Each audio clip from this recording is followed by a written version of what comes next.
TFC spiritual ప్రేక్షకులకు స్వాగతం. ఓం వసుదేవసుతం దేవం కంసచాణూరమర్దనం దేవకి పరమానందం కృష్ణం వందే జగద్గురుం.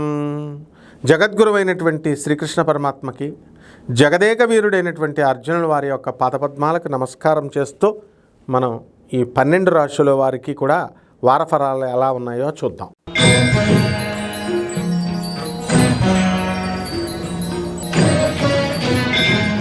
కుంభరాశి.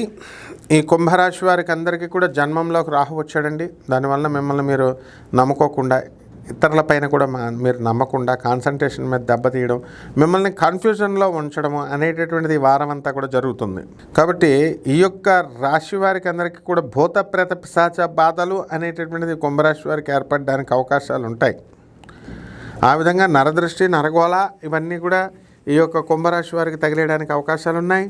కొత్త కొత్త ఉద్యోగాలు మరి రావడానికి అవకాశాలు ఉన్నాయి. పనులు లేనేమో అని బాధపడుతున్నటువంటి వాళ్ళందరికీ కూడా పనులు దొరుకుతాయి. అలాగే ఈ వర్కర్స్ కూడా ప్రాబ్లమ్స్ అనేటటువంటివి లేకుండా చేసుకుంటారు. మీరు ధనమే కాకుండా వ్యాపారంలో అన్ని రకాల బిజినెస్లు, చింతపిక్కల వ్యాపారం దగ్గర నుంచి ఈ యొక్క కూరగాయల బిజినెస్ నుంచి మరి డైమండ్ షాప్ బిజినెస్ల వరకు కూడా అన్ని రకాలైనటువంటి వ్యాపారాల్లో కూడా గత 2 సంవత్సరాలుగా పడుకున్నటువంటి మీరంతా కూడా ఇప్పుడు కొంచెం ముందుకు దూసుకు వెళ్ళిపోవడానికి అవకాశాలు ఉన్నాయి. అదేవిధంగా రాజకీయ రంగ ప్రవేశం, ఎవరైతే కుంభరాశి వాళ్ళు ఉన్నారో కొత్త కొత్త పదవుల కోసం వీళ్ళు ప్రయత్నించడం అనేటటువంటి జరుగుతుంది. మరి వీళ్ళంతా కూడా అనుకున్న పనులు అనుకున్నట్టు వీళ్ళందరికీ కూడా జరిగిపోవడానికి అవకాశాలు ఉంటాయి. కాబట్టి రాశివారు ముఖ్యంగా మరి వీరభద్రేశ్వర స్వామి అంటే వీరుడు సంబరం చేసుకోవాలా, వీరభద్రేశ్వర స్వామి దర్శనాలు చేసుకోవాలా. అలాగే దశమహావిద్యల్లో ఒకటైనటువంటి శరభేశ్వర స్వామి వారి యొక్క హోమాన్ని మీ ఇళ్లలో జరిపించుకోవడం. మీరంతా చాలామంది స్టైల్గా అక్కడ గుళ్ళల్లోనూ ఎక్కడో జరిపించుకోవడం కాదు. ఇది ఖచ్చితంగా మీరున్న చోట, మీరు నివసించే చోట మీరు కంపల్సరీ చేయించుకోవాల్సినటువంటి అవసరం ఉంది.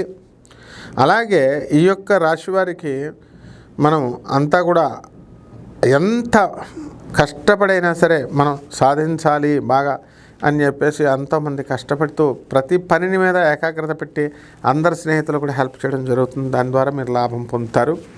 పరిహారాల దగ్గరికి వచ్చేసరికి ఏలినాటి శని జరుగుతుంది కాబట్టి శని జపం చేసుకోండి, శని స్తోత్రాలు చదవండి. శనికి కిలోంపావు నల్లని వస్త్రాన్ని ఇచ్చి పేద బ్రాహ్మణులకి శనివారం నాడు ఉదయం, గురువారం నాడు మనం ఇదేంటంటే ఏలినాటి శని కాబట్టి చక్కగా గురువారం నాడే కాకుండా ఈ యొక్క ఏలినాటి శని ప్రభావం వలన శని జపం చేసుకోండి, శని స్తోత్రాలు చదువుకోండి. శనికి కిలోంపావు నల్లని వస్త్రాన్ని పేద బ్రాహ్మణులకి శనివారం నాడు ఉదయం 8 గంటలకి దానం చేసుకోండి.